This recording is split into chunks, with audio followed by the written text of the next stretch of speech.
Magpiprito tayo ng limpo. Ginaganito. Pinapakuluan ko lang muna siya saglit. Nilalagay natin ng bawang, kunting paminta, and then kunting magic.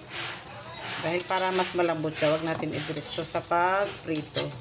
Then meron din tayo nilagay dito kunting asin. Ayan. Pag matuyo na siya, saka pa natin siya i-prito. Kuhin na natin, guys. Oh my gosh. Baka tumalsik.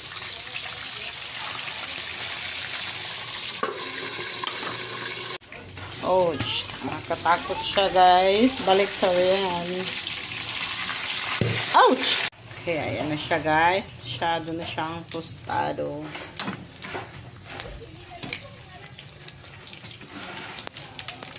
Ayan. So, yan lang ang pinreto natin, guys. Dahil mahal ang baboy ngayon. Mahal ang limpo.